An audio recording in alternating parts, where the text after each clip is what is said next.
Okay, if you just feel so drained at work, in your career, and no matter what you do, you might try to change your mindset, you might try to adjust things in life, you're just feeling so drained, we're going to talk about why that might be. If you feel like you are a deep feeler, you have a lot of emotions that come up, you really tune into people's energies and things like that, this is especially going to be for you. But even if you aren't a highly sensitive person or an empath, this is still going to be for you. Okay, we're going to get down to the bottom of this. But if you are new here, my name is Presh Namor. I'm a double certified life coach. I'm the founder of Instant Ease with Presh LLC, where I help empaths and highly sensitives specifically find a sense of inner peace, overcome that overwhelm and really get down to what's going to allow them to feel like they are working in a meaningful field, pursuing meaningful work, pursuing their purpose, and really leveraging their unique strengths. So that is what I do. I help you get paid to be authentically you. So first, I want to start by sharing a story. So if you can relate to this story, it might be likely that you're a highly sensitive person or an empath, okay? In the very beginning of my career, almost a decade ago, about maybe over a decade ago now, I was a marketing research assistant, okay? And I worked in an office where our main office was located for my employer. Okay, so I was on site. My boss that I had was an amazing mentor to me. She lived across the country. She would fly in from time to time and she would, help me and develop me, which was amazing as, being a professional in the workplace in my first, professional actual job, even though I had several jobs before that. So anyway, I had a presentation to give. It was a training presentation in front of a bunch of academics. They were very well educated and it was very nerve-wracking. And so I remember practicing this presentation with my boss to really hone it in and make sure I was going to do an amazing job. Now, I encountered a lot of challenges, just it being my first job and being a young working professional. And not to mention, I was the youngest in my office, so I constantly wanted to prove that I can do amazing work. And now I wasn't the youngest just by a few years. Like, I was significantly younger than everyone in my office. And so again, I just felt that need to really prove myself, and I put a lot of pressure on myself. And so this presentation that I was working on was going to train these academics, these highly educated people in an area of expertise that my team had. However, I would get super nervous at the thought of presenting, right? And so I was practicing with my boss this presentation, and we were practicing over and over again, but I kept messing up. And the more I messed up, the more anxious I would become because I could feel her tension, as any boss would have, knowing that you are supposed to be presenting with your team and it's not where it's supposed to be. And so I was super anxious, and every time we practiced more and more, it would just make me more anxious as I felt the tension in the room. Okay, and so fast forward, I can't remember how much time elapsed in between. Fast forward to day of presentation. Okay, my boss is back in her, not office because we didn't have an office out there, back at home. She worked remotely from her location. And so she was presenting with me. However, she was presenting virtually. Okay, so I am 3 feet in front of an audience of, again, very educated people in our company who are waiting for me to train them on a topic. I think I was 22 at this point. And so here I am, these people looking at me very closely, like 3 feet away from me. I'm presenting. It's time for my boss to present her part of the presentation, and we had technical difficulties, okay? It's like my worst nightmare in the moment. We had technical difficulties, and she just dropped off. And so I'm standing there, 22-year-old me, with an audience of professionals waiting for this presentation to continue. And so I got a pit in my stomach, and I could feel my whole nervous system just go tense, right? So what happened next? The practicing didn't go well, right?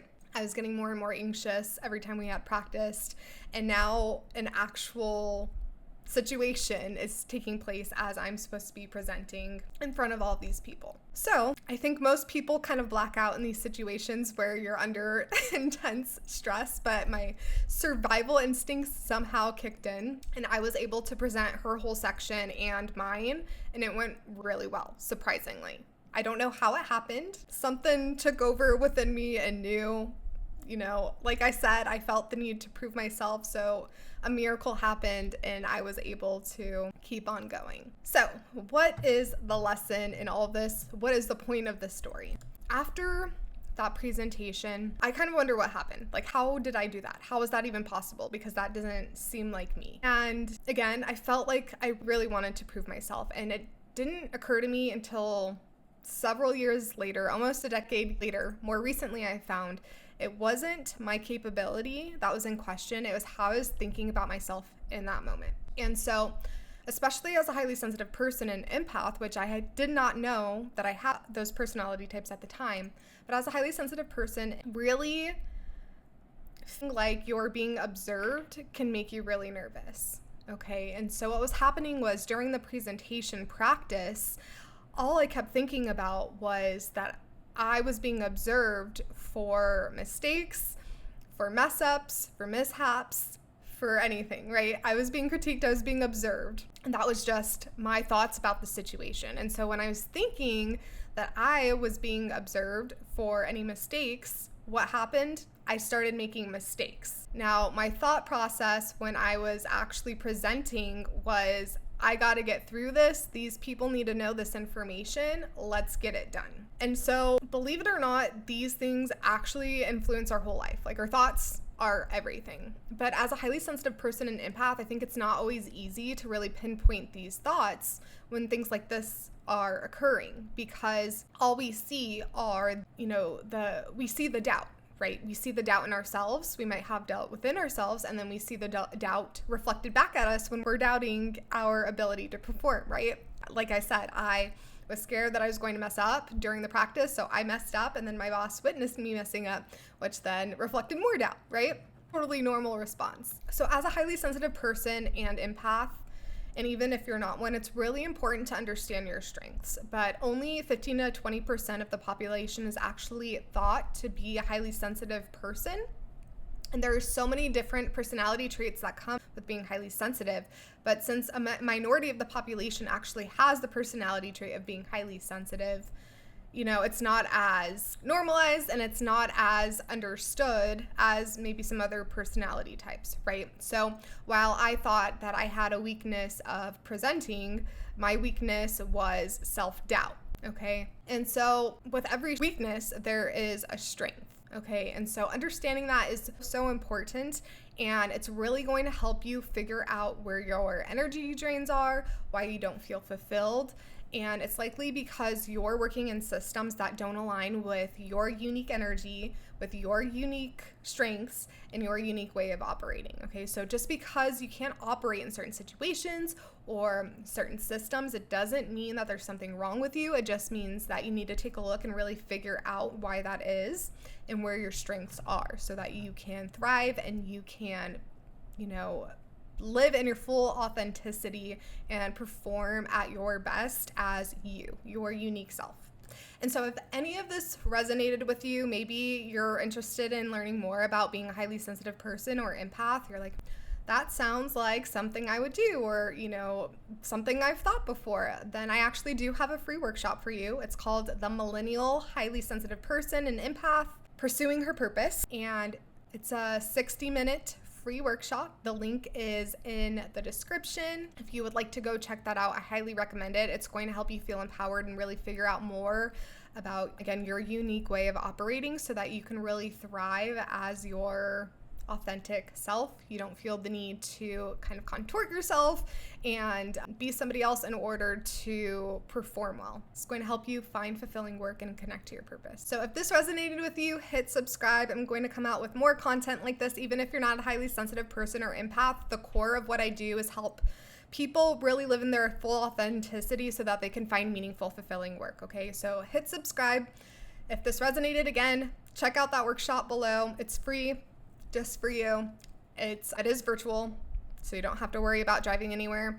And if you want to get ahead and really just take off and start doing the work to transform your life and find that meaningful, fulfilling work, I actually do have a course as well, a digital course. It is a full, very robust course, but it is at a mini course price at this moment. So hopefully you're watching this, hopefully you're catching this while it's still $27. That's USD. So it's 27 USD dollars, and it's a self-paced online digital course. It's called 34 Alignment Keys to Get Clear and Compensated for Being You. Okay, so there are 34 concepts to help you really unlock what that meaningful work, what your strengths are, what those things are, so that you can live in your full authenticity and get closer to finding the work that you're meant to do in this world. If that sounds like something you'd like to do, that link is also in the description. You can learn more about that on my website page. Thanks so much for tuning in today. Love and care.